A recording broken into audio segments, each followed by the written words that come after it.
오늘 함께 나누실 하나님의 말씀은 창세기 45장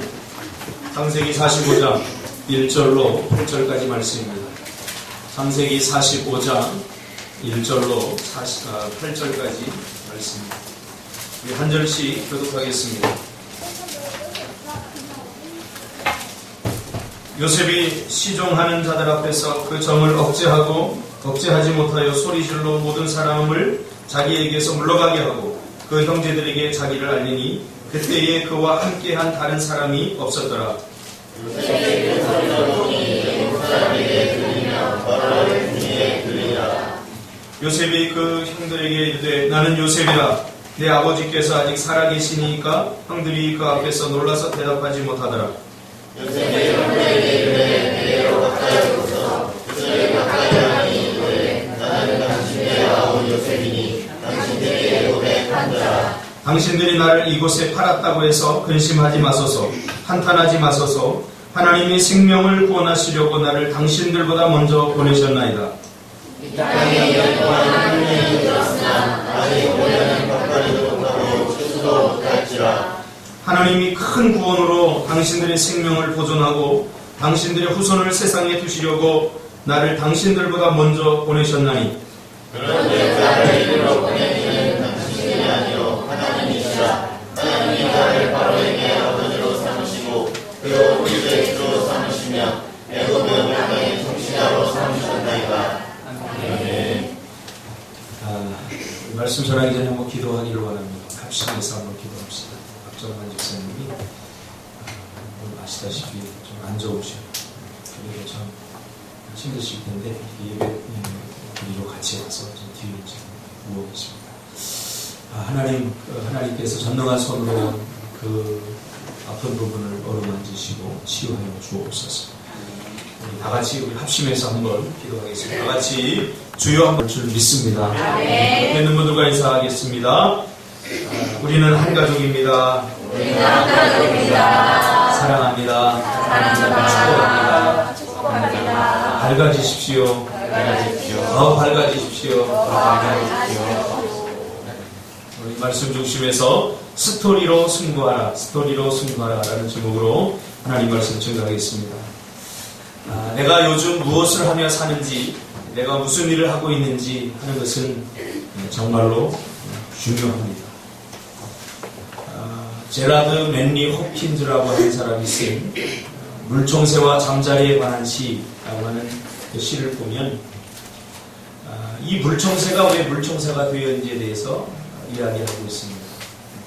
이 제라드 맨리 호킨즈가 관찰을 한 거죠. 새 한 마리가 이렇게 날아와서 호숫가를 거닐다가 쭉 하고 들어가서 물에서 뭔가를 한 모금 물을 머금고 그리고 돌아다니다가 잠자리가 나타나면 그 머금었던 물을 팍 쏩니다. 얼마나 강력한지 잠자리가 맞고 떨어집니다. 그러면 그 물총새가 가서 이 잠자리를 건져 먹습니다. 이런 일을 반복하는 거죠. 그래서 왜 물총새라고 하는 이름이 붙였느냐? 그가 하는 일 때문에, 그가 하는 행동 때문에. 그렇죠? 물을 머금고 물을 쏘아서 먹이를 잡아먹는 그 반복된 삶을 통해서 사람들은 그 새를 물총새다 이렇게 이름을 붙이는 거죠.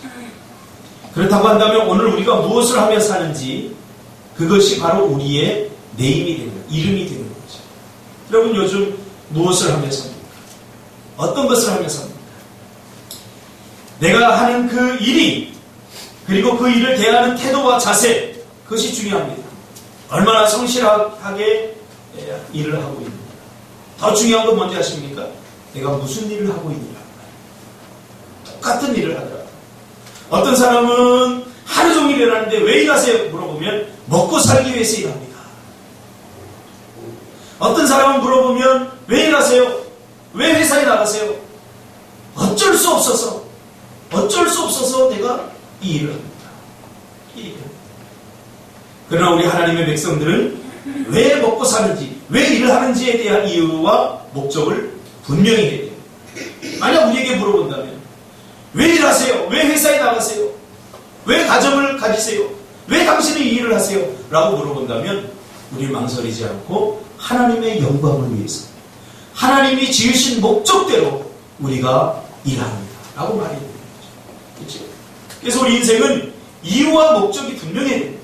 제가 상담가로서 많은 사람들을 만나서 이야기해 봅니다. 성공한 사람도 만나고 실패한 사람도 만나봅니다.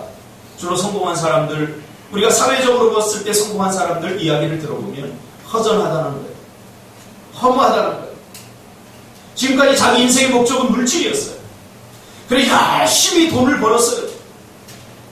근데 사람들이 성공했다고 이야기를 합니다. 그러나 여전히 마음에 외로워요. 뭔가 채워지지 않는 것이 있어요. 돈이 인생의 목적이 되면 그 자기가 번 만큼 엄청난 외로움에 허전함에 시달리게 되어 있습니다. 성공도 마찬가지예요. 왜냐하면 우리는 먹고 사는 것이 우리 인생의 목적이 아니기 때문에. 그래서 왜 사는지에 대한 문제를 분명히 해야 돼요. 먹고 사는 것이 우리 인생의 목적이 아닙니다. 많은 사람들이 먹고 사는 것에 심취해서 살다가 나중에 죽을 때가 돼보니까 이거 허전한 거야. 내가 이러려고 태어나. 내가 이러려고 태어나. 돈 버느라고 쉬지도 못하고 일을 했는데 죽음이라는 것은 어느 날 갑자기 오지 않습니다. 내가 죽고 싶다고 죽습니까? 아니, 어느 날 갑자기. 우리 노예도 목사님 한 100여 분이 계시는데 어느 날 갑자기 돌아가시다. 전번 달만 해도 같이 족구도 하고 했는데 어느 날 갑자기 돌아가시다. 그래서 우리는 왜 사는지에 대한 문제를 분명히 해야 됩니다. 그 사람이 하는 일, 지금 내가 무엇을 하느냐 대단히 중요하죠. 그리고 얼마나 그 일을 성실하게 하느냐, 대충대충 하느냐, 어쩔 수 없이 하느냐, 그것이 그 사람의 미래를 결정합니다. 요즘 가장 한국의 큰 이슈가 되는 문제가 뭡니까? 스토리가 아니라 스펙이 아니라 스토리다, 이런 이야기를 많이 들어봤을 것입니다. 그렇죠? 그래서 취업,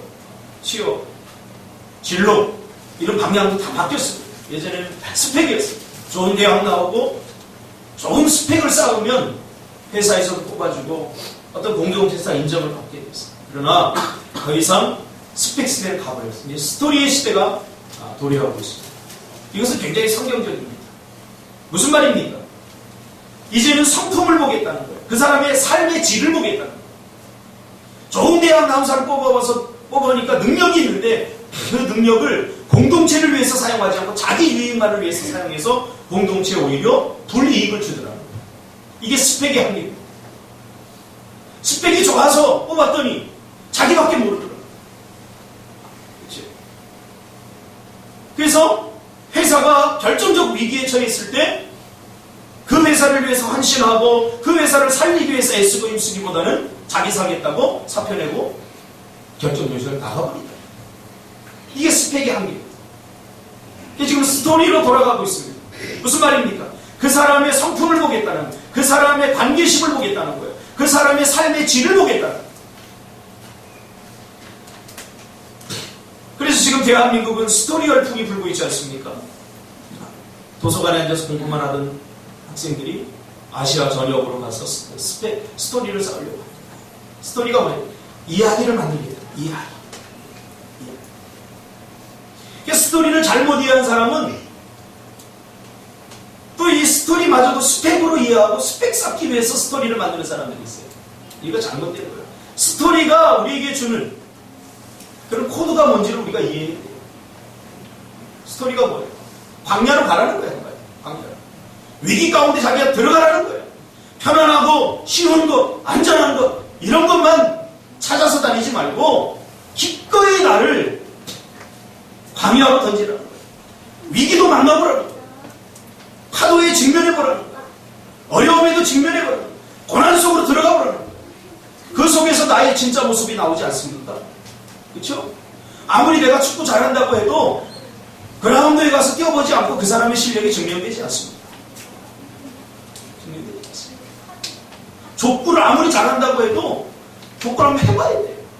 그래 자기 실력이 드러나요. 지금 한국에서 요구하는 그 스토리가 바로 그거예요. 한번 가보라는 거예요. 고난 가운데. 쉬운 것만, 하고 싶은 것만, 할 수 있는 것만 하지 말고 할 수 없는 것에게도 한번 가보라. 한번 직면해보라.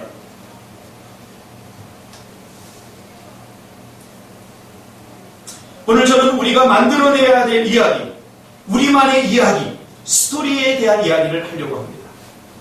스토리, 그리고 바로 요셉이죠.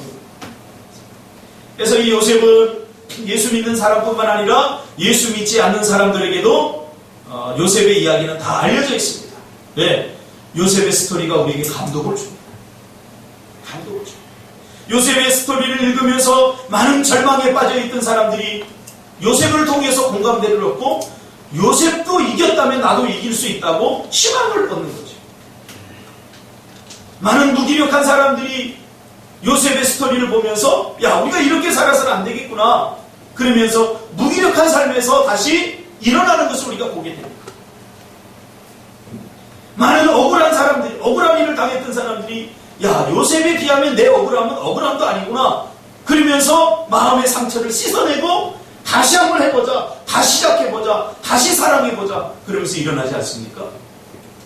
이 요셉의 스토리는 얼마나 대단한 이야기.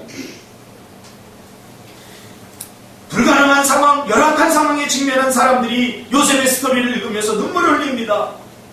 요셉처럼 살아야 된다고. 그러면서 자기가 처해 있는 이 열악한 상황에서도 내가 다시 시작할 수 있구나. 그런 희망과 용기를 얻는 것이 바로 요셉 스토리입니다. 간절히 소망을 얻기를, 여러분의 스토리를 통해서 많은 사람들이 소망을 얻기를 주님의 이름으로 축복합니다. 할렐루야. 스토리가 중요합니다. 요셉의 스토리는 어떻게 시작됩니까? 어느 날 꿈을 꾸면서 시작이 됩니다. 여러분, 많은 꿈이 있지만 진짜 꿈은 어떤 꿈이냐? 내 욕망에서 나온 꿈이 아니라 하나님으로부터 온 꿈입니다. 그래서 요셉은 꿈을 꾸려고 해서 꾼 게 아니라 이것을 가장 좋게 표현하면 요셉은 꿈의 습격을 받았다. 그렇게 표현하면 좋을 것 같아요. 어느 날 요셉은 꿈의 습격을 받습니다. 그래서 꿈을 꾸게 됩니다. 이 꿈의 내용이 뭐죠? 꿈의 내용이 뭐죠? 잘 알면서 모른 척 하세요. 저는 이 요셉의 스토리를 여러분이 너무나 잘 알기 때문에 스토리 자체를 오늘은 이야기하지 않겠습니다. 무슨 말입니까? 요셉의 꾼 꿈은 내가 너를 통해서 무엇을 하겠다는 거죠. 그 꿈의 내용. 꿈을 통해서 하나님은 요셉에게 내가 너를 통해서 내 꿈을 이루겠다. 누구를 통해서? 너를 통해서. 요셉 너를 통해서 내 뜻을 이루고 내 꿈을 이루겠다. 그러면서 요셉에게 꿈에 대한 인사이트를 줍니다. 꿈을 꾸게 합니다. 꿈의 습격. 여러분, 꿈의 습격을 받으시길 바랍니다. 내 욕심과 내 욕망, 내 어떤 계획을 이루기 위한 것은 어느 순간에 다 무너져버린다. 사라져버린다. 그러나 하나님께로부터 온 꿈은 절대 사라지지 않습니다. 그래서 내가 너를 통해서 무엇을 하겠다는 거죠. 하나님의 뜻이 우리의 기도의 제목이 되는 거죠. 빌립보서에 있는 말씀이죠. 하나님은 우리 인생의 스토리를 만들어내는 작가십니다. 우리의 스토리를 하나님께 쓰고 계시는 거죠. 요셉의 스토리는 꿈으로부터 시작됩니다. 많은 사람들이 꿈으로부터 스토리를 시작하지만 결국 완성하지 못하고 도중에 포기해요. 그래서 꿈이라고 하는 말은 우리의 가슴을 뛰게 하는 것이 아니라 이룰 수 없는 것, 그것을 요즘은 꿈으로 표현합니다. 네 꿈이 뭐야? 내 원래 꿈이 있어요. 이루고 싶은 꿈이 있어요. 그러나 그것은 도저히 이룰 수 없다고 본인이 생각하고 내 원래 꿈은 이건데 난 공부도 못하고 난 자신도 없고 그래서 이거는 이루어지지 않을 것 같고 이거나 되려고 그래. 대부분의 사람들이 그렇게 얘기해요. 여러분, 우리는 죽는 그 순간까지 꿈을 붙들고 살아야 됩니다. 할렐루야. 꿈이 없는 순간부터 늙어가는 거예요.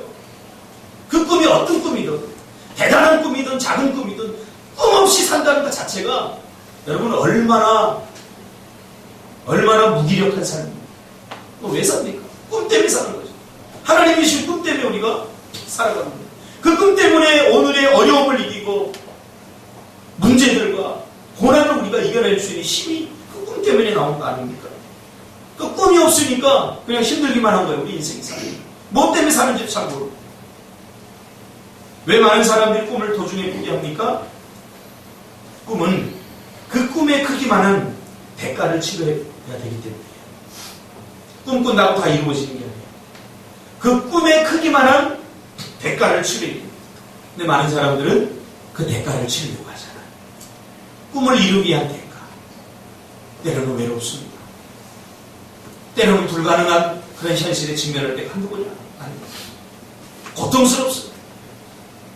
이게 꿈을 이루기 위한 대가입니다. 근데 사람들은 그걸 치르려고 하잖아.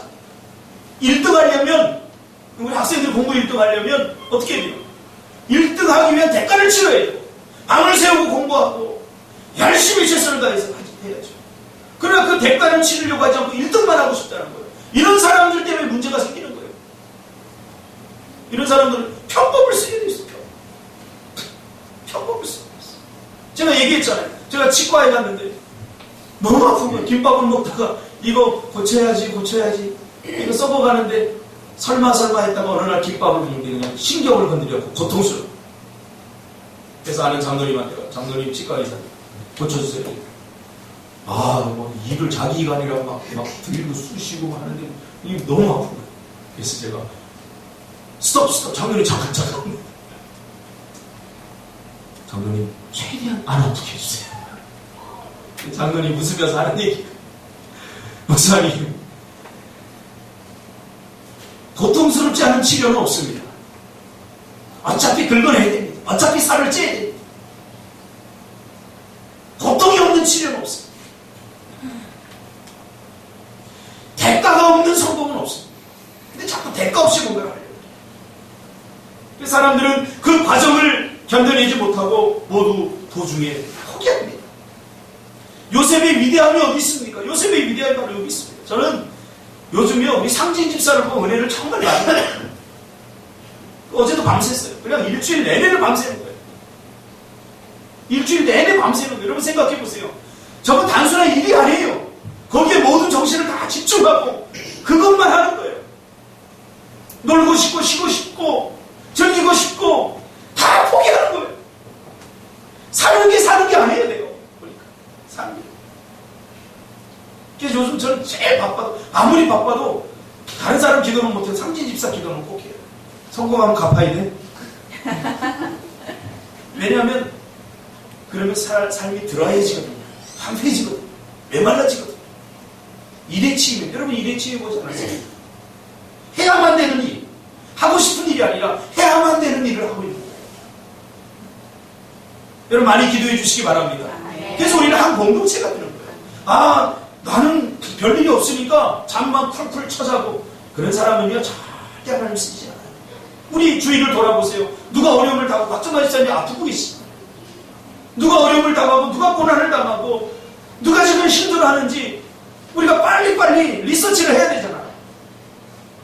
태안 집사가 지금 힘들어하는구나. 그 리서치를 하면 바로 기도하고 말이라도 한마디 따뜻하게 해주고.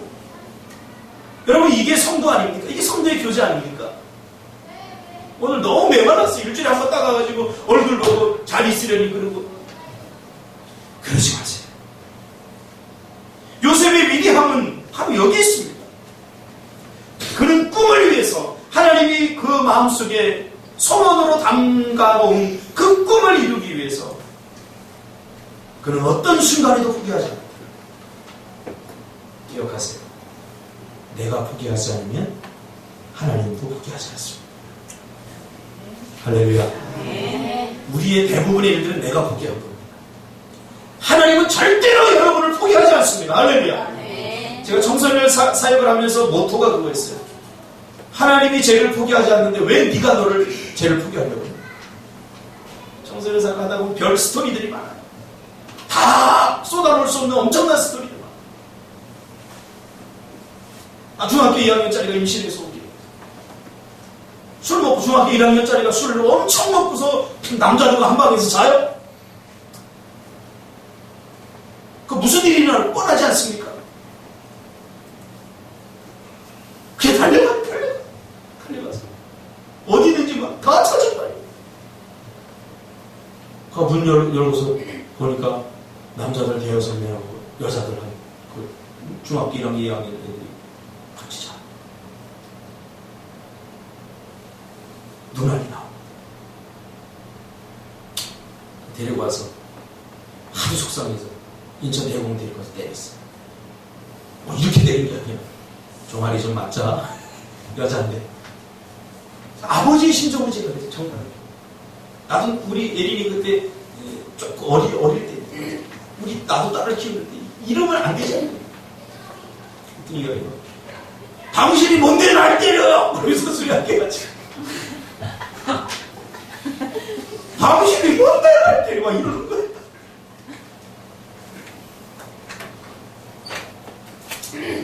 달래가지고 집사람한테 여보 자리 좀 깔아라. 술 먹어서 몸도 못 가는 애 데리고 와서 재웠어. 그리고 집에다 전화했어. 어머니 제가 얘 잘 데리고 있으니까 걱정하지 마세요. 제가 이야기할 게 좀 있어서 오늘 좀 제가 데리고 이야기하고 잘게요. 그 사람들 지금 뭐 어디서 잘 살고 있겠죠? 우리 친구들이 한두 포기하고 싶었어요. 그 애를. 그때마다 하나님이 저에게 하는 말씀, 야, 형성아, 내가 쟤를 포기하지 않는데 왜 네가 쟤를 포기하려고 하냐. 마음을 또 다 잡습니다. 또 어떨 때 자기밖에 모르는 사람이지, 자기밖에. 내가 이렇게 서비스 해주고, 이렇게 섬겨주고, 자기밖에 모르는 사람. 하나님, 나 정말 쟤 재수 없어. 하나님, 나 정말 쟤 포기하고 싶어. 쟤 정말 그만두고 싶어. 근데 하나님 말씀하십니다. 내가 아직도 포기하지 않아. 왜 네가 포기해?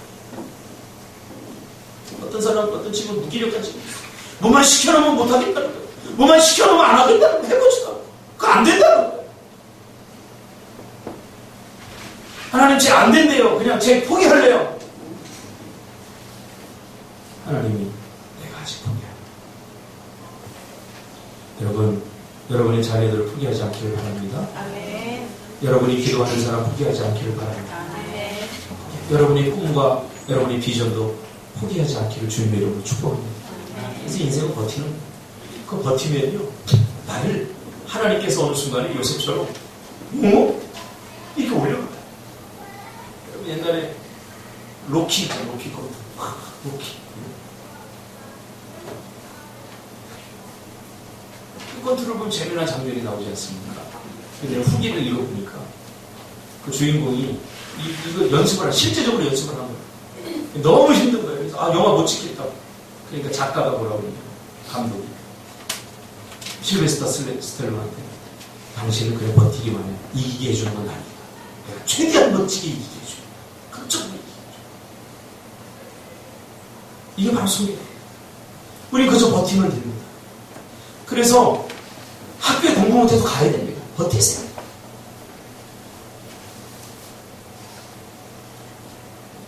우리는 자기가 포기하고는 하나님을 원망할 때가 많이 있습니다.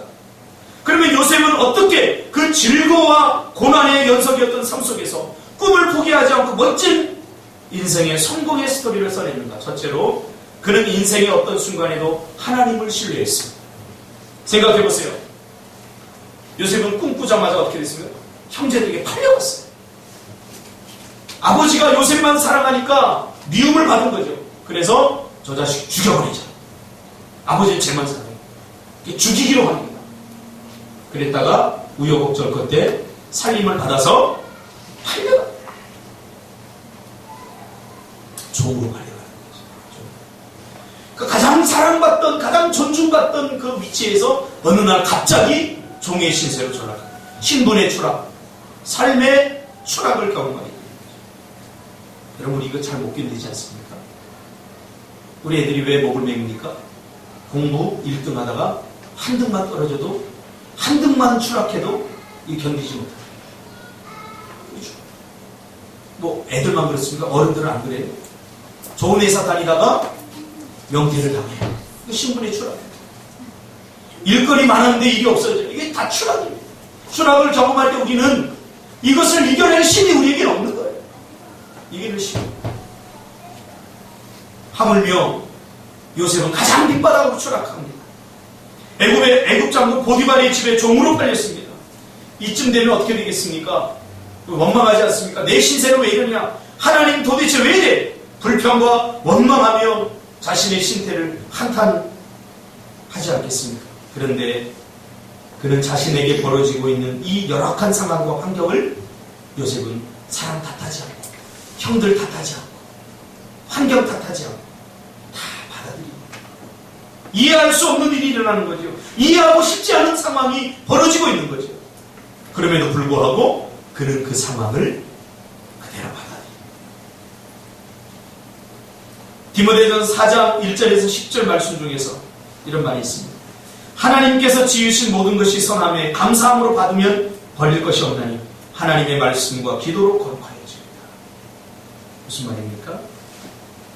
요셉은 자신의 인생에서 일어나는 모든 일들에 관해서 자신이 판단하지 않고 하나님께서 하시는 것을 믿었어요. 그리고 하나님께서 자신을 죽게 내버려둘 뿐이 아니야 하고 하나님을 신뢰했어요. 가끔 저는 우리 청년들이나 사람들이 저에게 하나님 그렇게 상담해 올 때가 있어요. 왜 하나님 그러시는지 모르겠어요. 하나님이 나를 사랑하는데 왜 망하게 하고 왜 힘들게 하는지 모르겠어요. 우리 요셉을 통해서 배워야 됩니다. 그럴지라도 내가 생각하기에 최악의 상황일지라도 이것은 하나님께서 나를 세우기 위한 하나의 과정이다 하면서 하나님을 신뢰하고요. 여러분의 인생의 그 어떤 순간에도 하나님을 신뢰하시길 바랍니다. 하나님을 믿어야 돼요. 우리가 자녀를 키우다 보면 알지 않습니까? 우리 애원이가 지금 이가 좀 아프다고 그러는데 이거 아프면 어떻게 돼? 치과에 데리고 가야 되잖아. 죽어도 안 갑니다. 그럼 어떻게 때려야죠? 때려서라도 데리고 가서 그 일을 치료받아야 일을 살릴 수 있는 거죠. 그럼 어떻게 때려야 됩니다. 혼을 내야 됩니다. 근데 혼내기 싫어, 혼나기 싫어서 우리 애원이가 전번에 이가 막 아픈데도 한번 먹다가 멈춰요.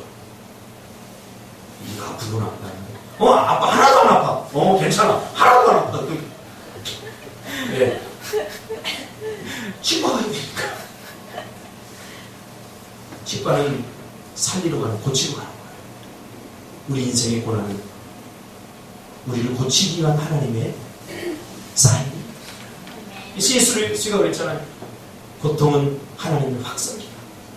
평생 잘 우리가 듣지 못해요. 괜찮겠지. 뼈저리게 아프고 뼈저리게 고통을 당하지 않으면 우리 인간은 잘 변하지 않아요. 우리 애원이가 언제 변한지 아세요?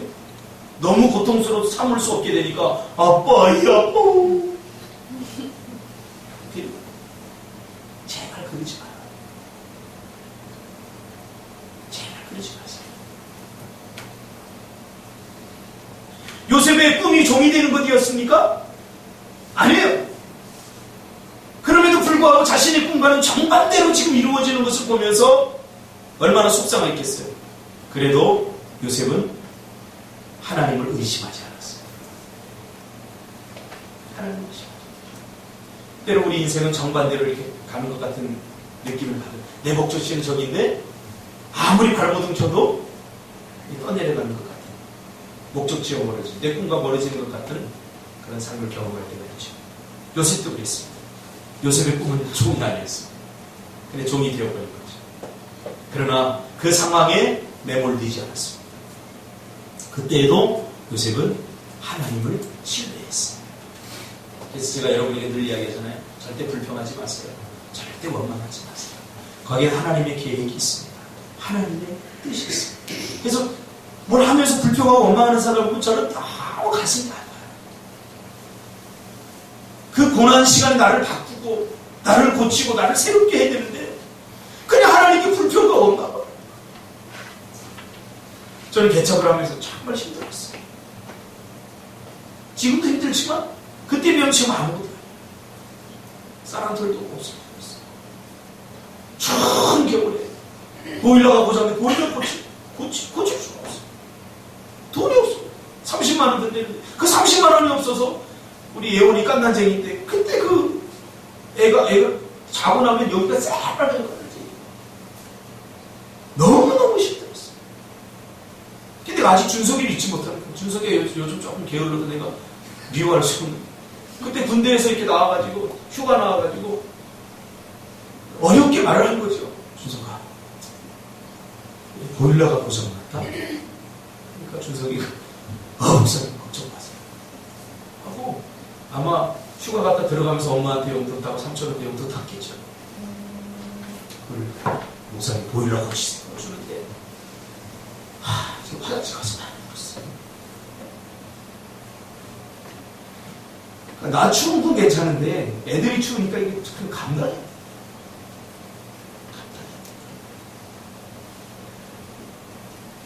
그때 별 생각이 다 들어요. 내 사랑하는 가족을 내가 이렇게밖에 할 수 없어. 목회를 포기하고, 또 목회 포기하면요, 지금도 돈 잘 벌 수 있는 상담소 차리고, 학교 광야를 다니고, 얼마든지 먹고 사는데 지장 없어요. 근데 목회를 하니까 아무것도 못하겠는, 기도 외에는 다른 게 할 게 없어요.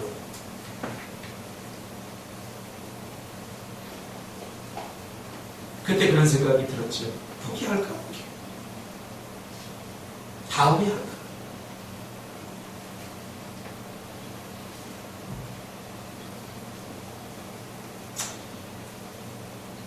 내 꿈은 이게 아닌데, 그 생각이 들어요. 내 꿈은 이게 아니었는데.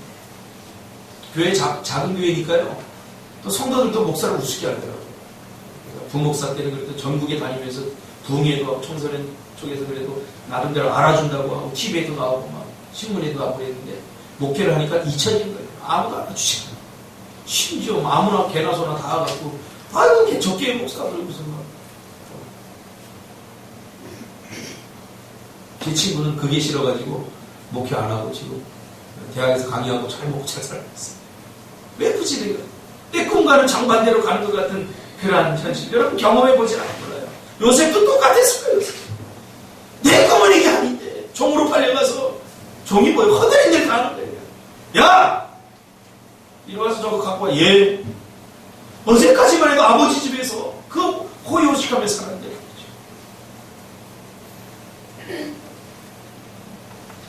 이때도 요셉은 하나님을 의심하지 않았습니다. 하나님을 불신하지 않았습니다. 하나님을 원망하지 않았습니다.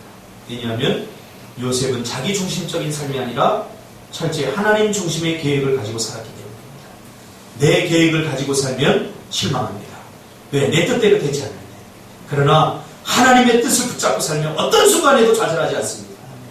내게 일어나는 일들에 대해서 여기 하나님의 뜻이겠구나. 그래서 지금은요 좀 어려우며 고난이 오면 사실 조금 기대가 돼요.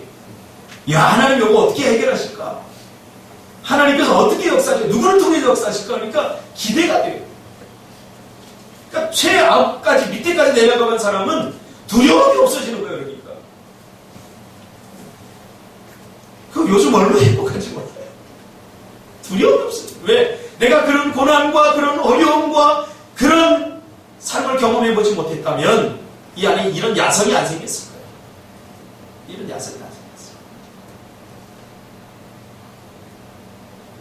그래서 요셉은 자신에게 지금 일어나는 이 비극적이고 이 감당하고 싶지 않은 이 현실, 종으로 팔려간 현실, 자신에게 일어나고 있는 일들을 거부하거나 회피하거나 도망가지 않고 어떻게 했습니까? 이것도 하나님이 나에게 주신 인생이다. 할렐루야. 우리 다 같이 한번 같이 봅시다. 이것도 하나님이 나에게 주신 인생이다. 이렇게 받아들인 거예요. 그래서 여기서 시작해야 된다고 생각한 거죠. 편안할 때만 하나님을 찬양하는 것이 아니라 이곳에서도 하나님을 찬양하고 이럴 때도 하나님을 믿어야 된다고 생각한 거죠. 힘들고 어려울 때 그때도 역시 우리는 예배해야 된다고 그런 생각한 거죠. 편안하고 쉬운 잘 될 때만 하나님을 찬양한 것이 아니라 이런 고난 중에서도 하나님을 신뢰해야 된다고 요셉은 생각한 거죠. 그래서 불평하지 않았습니다. 그러나 고난은 거기서 끝나지 않죠.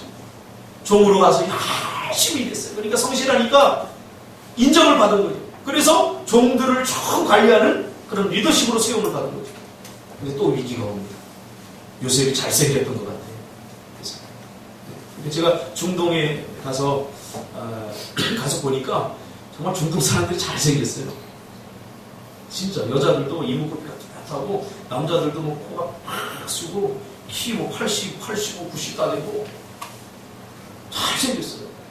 요셉이 잘생겼고 보디발의 아내가 유혹하는 거죠. 요셉씨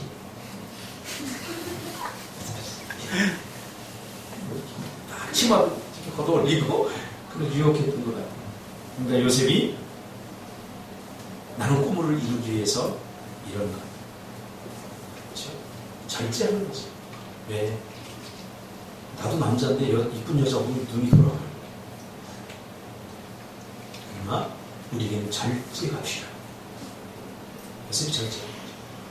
만약에 이 여자에게 잘 보이면 한순간에 출세할 수 있는 길이 있지 않습니까? 보디발의 아내라고 하는 것은 요셉의 그 애굽의 오늘날 말하면 국방부 장관이 마찬가지예요. 총 군권을 다 갖고 있는 사람. 그 사람이 아내와 하룻밤을 자면 어떤 일이 벌어지겠습니까? 백그라운드가 아주 든든한 백그라운드가 생깁니다. 그러나 다 물리칩니다. 그러니까 이 요셉의 이 보디발의 아내가 쪽팔리죠. 그러니까 얘가 나를 유혹했다. 그래서 억울하게 감옥에 갖다 친 거예요. 이럴 수 있습니까? 겨우 해서 이제 조금 살만하니까. 그래서 저도 목회를 하면서 겨우 조금 잘 될 만하면 하나님 더 어려움을 주셔요. 요셉은 그 상황을 또 그대로 받아들이는 거죠. 나 억울합니다! 그러면서 막 휘발유 껴안고 막 그렇잖아요. 그렇게 상처를 받으면요. 이 안에 복수가 생기거든요. 복수, 상처, 에너지, 부정적 에너지가 생겨서 그래서 때로는 막 그 투신도 하고 막 그러는 거예요. 이거 감당할 수 없습니다. 이런 억울함이 생깁니다. 근데 이 억울함이 생겼는데도 이것도 하나님이 주신 나의 인생이다. 참 요셉 때 결국 요셉은 그곳에서 1년, 2년, 3년 시간이 지나도 아무도 알아주지 않아요. 감옥 생활을 하는 거예요. 하나님이 꺼내주겠지. 하나님이 해결해주겠지. 내가 마감기한을 정해놓으면 여러분 실망합니다. 하나님의 시간까지 우리는 기다려요. 거기 이제 술 맡은 관원자, 떡 맡은 관원자, 이 스토리 다 알죠? 그래서 꿈을 해석해줬는데 네가 나가면 나를 꼭 기억해 그랬는데 이놈이 딱 나가서는 절대 기억 안 해.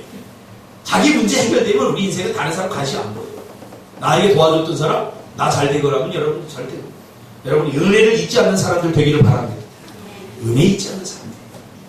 은혜 잊지 않는 사람들. 저도 수많은 청소년들을 키우고 어려울 때 그들에게 도움을 주고 때로는 내 돈 들여서 하고 그랬는데 잘 기억을 못해. 스승할 때면 전화 한 통 안 해요. 그런 거 보면서 사실 솔직히 그래요. 다 해봤자 소용없는 거예요. 제가 좁게 생각합니다.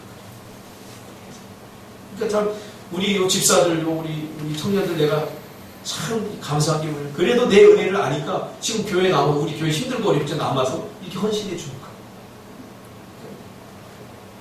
나는 사실 얘네들에게 특별히 많이 준 건 없어요. 정말 더 많이 준 사람들이 더 많아요.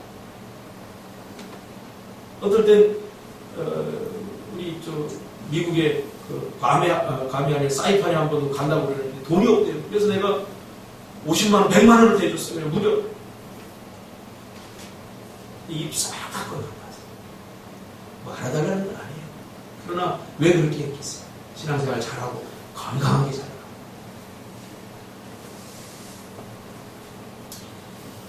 요셉은 결국 그 감옥에서 꺼내짐을 받죠. 이게 다 하면 오늘 설교 끝이 안 나니까 대충 넘어갑시다. 그래서 결국은 총리 대신이 되었어요. 그는 자신의 인생, 자신의 스토리를 어떻게 해석하고 받아들였는지 알게 되죠. 오늘 5절에 나오죠. 그렇죠? 5절부터 나와요. 자, 형들의 바람, 이 문제에 이 요셉의 고난의 시발점, 고통의 시발점은 누구냐? 형들이 자신을 받았기 때문에 이렇게 된 거예요. 그런데 결국은 성공해서 애굽의 총리가 되어서 형들이 자신 앞에 형들이 지금 굶어 죽게 생기는 거예요. 그래서 곡식을 구하러 왔다가 지금 요셉 앞에 직면하게 된 거죠. 어떻게 그 과정을 여러분 잘 아시죠? 그래갖고 요셉이 그 형들을 보니까 막 가슴이 북받친 거예요. 나 같으면 어떻게 하겠어요? 이 새끼들이 나를 팔았어. 일로 와. 감옥에 집어라! 이렇게 했을 건데 그 자신을 고통 가운데 보라는 형들을 딱 앞에 놓고는 이건 빨리 자신을 밝히고 싶고 다 나가라고. 다 나가. 그리고 형들만 남겨요. 그리고는 5절부터 한 고백이 바로 그 고백입니다. 뭐라고 합니까? 이제 떨고 있죠. 당신들이 나를 이곳에 팔았다고 해서 근심하지 마소서. 그리고는 자신의 얼굴을 딱 보여줘요. 보여주니까 형제들이 깜짝 놀라요. 와, 요셉이다. 이제 우리 죽었다. 그럴 때 요셉이 하는 말입니다. 당신들이 나를 이곳에 팔았다고 해서 근심하지 마소서. 한탄하지 마소서. 하나님이 생명을 구원하시려고 나를 당신들보다 먼저 보내셨나이다. 이 땅에 2년 동안 흉년이 들었으나 아직 5년은 밭갈이도 못하고 추수도 못할지라. 하나님이 큰 구원으로 당신들의 생명을 보존하고 당신들의 후손을 세상에 두시려고 나를 당신들보다 먼저 보내셨나이다. 그런즉 나를 이리로 보낸 이는 당신들이 아니요 하나님이시라. 하나님이 나를 바로에게 아버지로 삼으시고 그 온 집의 주로 삼으시며 애굽 온 땅의 통치자로 삼으셨나이다. 보세요. 요셉은 형들이 그렇게 했음에도 불구하고 상처받지 않았어요. 여러분, 상처받지 않기를 바랍니다. 상처받지 않으려면 해석을 잘해야 돼요. 해석. 요셉은 그 상황을 어떻게 해석했어요? 형들이 나를 미워서 팔았구나. 저 새끼들 내가 죽여야지. 그렇지 않았어요. 내가 지금 이런 상황에 직면한 것은 하나님이 나를 세우기 위한 하나의 과정이다. 라고 했어요. 제가 상담을 하는 방법이 러브세라피입니다. 말씀으로 치유. 이 러브세라피에서 가장 중요한 게 뭐냐면 해석입니다. 해석하는 능력. 긍정적인 사람들은 해석이 담당합니다. 성공한 사람은 해석이 남달라요. 부정적인 사람들은 해석은 딱 몇 가지로 제한되어 있어요. 안 되면 불평하고 투정하고 원망하고 다른 사람 탓하고 너 때문이야, 환경 때문이야, 부모 때문이야. 뻔해요. 그러나 성공한 사람들, 믿음의 사람들은 해석이 달라요. 그럼에도 불구하고 어떤 친구가 한 번 상담을 하는데 왔어요. 와서는 자기 공부 포기하겠다는 거예요. 왜? 우리 집에는 여태까지 대학 간 사람 한 명도 없고 그래도 간 사람도 없고 내가 굳이 대학 갈 필요도 없고 그리고 우리 집은 못 살아. 부모님이 좀 나를 도와줘야지 내가 공부하는데 부모님이 절대 도와주지. 나는 학원도 하나도 못 가요. 그러니까 난 불행해. 난 힘들어. 그래서 난 포기하겠다. 난 공장 들어가. 아니 세상에 그런 환경에 처한 사람이 그 사람 한 사람뿐입니까? 그럼에도 불구하고 성공한 사람들이 얼마나 많습니까? 썰전에 나오는 그 누구예요? 네? 변호사 출신 강용석. 강용석이 어디서 나와서 얘기하는 거 보니까 힘들고 어렵게 살았더라고요. 그래서 과외해가지고 그 엄마한테 갖다 줬는데 그 이야기하면서 막 우는데 나도 같이 보였어. 왜? 난 요새 여성 호르몬이 많이 나오니까. 강용석이 막 굉장히 뻔뻔해 보여갖고 나는 좀 싫어했거든요. 근데 어제 이야기하는 거 보니까 쟤도 저렇게 심하게 살아. 막 공감이 되면서 나하고 나이 똑같거든. 힘들지 않은 인생이 어디 있고 어렵지 않은 삶이 어디 있어. 그 해석 잘해야 돼요. 내가 이것을 잘 견뎌내고 극복해내면 그것이 내 인생의 너무나 멋진 스토리가 되는 거예요. 할렐루야. 그리고 해줄 말이 있어야 되지 않습니까? 야, 너 인생 어떻게 살았냐? 그냥 편안하게 살았어. 이 사람은 감동이 없어요. 그래서 우리가 어려운 것은 해줄 말을 하나님께서 만들어 우리의 체면을 세워주기 위해서. 요셉이 여러분 딱 갔는데 어느 날 갑자기 딱 가다가 애구방에 가다가 야, 쟤 잘생겼다. 쟤 일 잘한다. 그래서 픽업을 했어요. 스카우트를 했어요. 그래서 애굽의 총리가 됐다. 그럼 할 말이 하나도 없어요. 너 어떻게 총리가 되니? 나 스카우트 당했어. 이거밖에 할 말이 없거든. 그러나 너 어떻게 총리가 됐어? 그러면 할 말이 많잖아요. 그것이 많은 절망에 빠진 사람들, 많은 힘듦과 어려움과 고난과 불가능한 상황에 직면한 사람들에게 희망을 주는 스토리가 아니겠습니까? 할렐루야. 여러분 지금 그런 스토리를 써내가 합니다. 스토리는 이렇게 시작되죠. 발단, 전개, 위기, 절정, 클라이막스, 결말.